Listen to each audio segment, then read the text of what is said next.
So pelvic pain can be, so it's not a disease, it's a symptom. So it can be from an acute pain that you feel is a sharp shooting pain that is in your abdomen, radiating to your back, potentially down your legs, or it can be a chronic problem. So you have a dull throbbing pain with sharp bouts from time to time. So pelvic pain can go in various ways and present at different times. It can be acute, which is a sudden onset, or a chronic, which is a long-standing problem. And the chronic one will usually be at least 6 months duration and not necessarily related to your periods.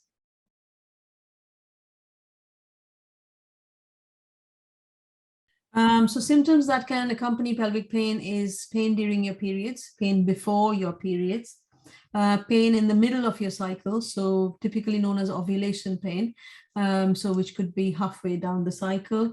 You could have painful sex.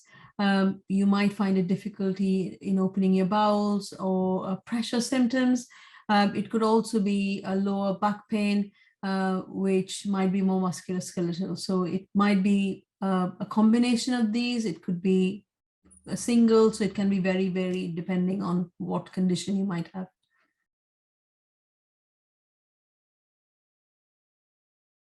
So there's different things to cause pelvic pain, and not necessarily every bit will be gynecological, and that's where history taking and being open with your consultant is extremely important.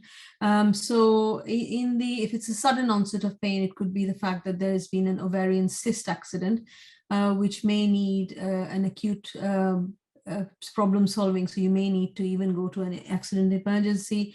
Period pains can cause pelvic pain.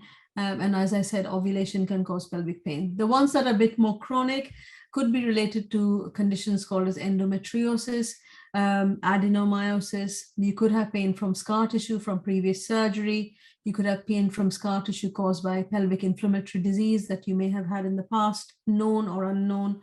It could be because of nerve entrapment, potentially from previous surgery. It could be from IBS. As I said before, it could be muscular from an old injury, which is now mimicking itself with periods, so makes it difficult to diagnose.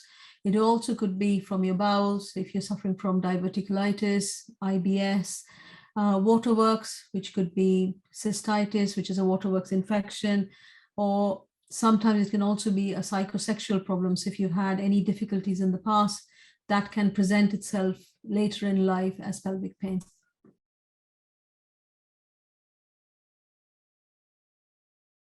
Pelvic pain is serious if it's an acute pain, which is causing you to feel faint, feel nauseous, and you're actually vomiting, or you've had episodes when you're passing out. And this is the stage you should not wait for an scheduled appointment. You should present yourself to A&E to get it done. But other than that, most of the pelvic pain is going to be something which will develop over time and will need some time to work on to come to either symptomatic treatment or to get to the bottom of it.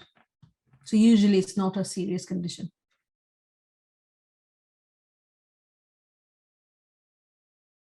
So pelvic pain, the most important thing is history taking. And as I said, it's really important to be honest about every little bit that may be attributing to the pain. So once a history is taken, examination to see what triggers the pain, and if there's any specific findings in the examination. Following by that, we generally tend to do an ultrasound scan. We are looking for ovarian cysts, and we're looking for any large masses in the abdomen on the pelvis.